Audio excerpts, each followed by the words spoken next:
रुपये की घोषणा की है। निश्चय ही ये जो घोषणा है उससे पीड़ित परिवार उनको लाभ मिल पाएगा और हम पूरे छत्तीसगढ़ सरकार हम उसी विधानसभा उनके आंधी तूफान के बीच में सूरज राइस मिल राखी जोबा के पास वहाँ भी दुर्घटना हुई थी जिसमें आप गए थे। क्या जानकारी है, क्या बात बताएंगे? जी वहाँ वो दुर्घटना हुई और हम उनसे जो कंपनी से वाले से जो उनके ऑनर थे उनके मालिक से उनसे बात भी की।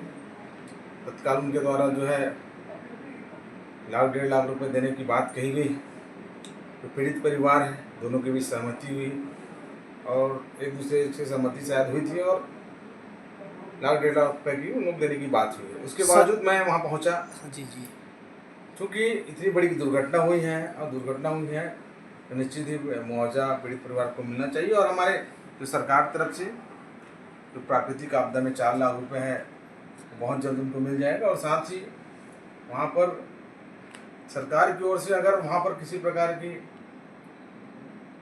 अनियमितता है श्रम को लेकर के, उनके लाइसेंस को लेकर के, उनके बीमा को लेकर के, अगर यहाँ पे अगर कहीं प्रकार की कोई कमी है तो उसके भी खिलाफ में जो राइस मिल है उनके खिलाफ में हम हमारे किसान भाई के द्वारा उस मजदूर साथी के द्वारा कार्रवाई कराएंगे और FIR जहाँ जैसे ज़रूरत हो उस जैसे कार्रवाई करेंगे। अभी आंधी तूफान आने के कारण भी और दूसरा रोड के किनारे चाहे बेरला रोड किनारे हो चाहे दुर्ग से बेमेतरा वाली रोड पे हो, लोगों ने गाय के चरागाह को भी जो रोड के किनारे 5-10 फीट छोटी हुई जगह थी उसको भी रोड तक घेर लिया है।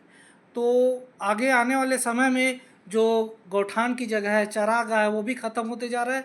मवेशी रोड के ऊपर आ रहे हैं जिसके कारण ही ये बहुत सारी दुर्घटनाएं हो रही है। तो उसके लिए आप क्या कहना चाहेंगे, कैसी कार्रवाई होगी? गाँव का संरक्षण तो हम सबकी जवाबदारी है, किसी एक व्यक्ति की नहीं, हम सबकी जवाबदारी शासन प्रशासन की भी जवाबदारी है और उस पर कार्रवाई कर रही है। और अभी जो है तत्काल अगर ऐसे अतिक्रमण होते हैं तो पिछले 5 साल में अतिक्रमण हुआ है और अभी जैसी जानकारी मिल रही है हमारे जो प्रशासन के अधिकारी जा करके अतिक्रमण को हटाने का प्रयास कर रहे हैं। निश्चित में जो भी समस्याएं हैं आने वाले समय में उसका समाधान करेंगे। बहुत से लोगों ने कलेक्ट्रेट में भी आवेदन किया है कब्जा हटाने के लिए। कृषि भूमि को भी कलेक्टर ने कहा है कि उसको पट्टा नहीं दिया जाएगा, उसके बावजूद भी लोगों ने अभी अंधाधुंध अतिक्रमण किया है। अभी जानकारी मुझे निर्माण मिली है, मतलब कई जगह मिली है, जहाँ जहाँ हमको जानकारी मिल रही है वहाँ पे प्रशासन जा कर के कार्रवाई कर रही है और आने वाले समय में किसी प्रकार का अतिक्रमण नहीं।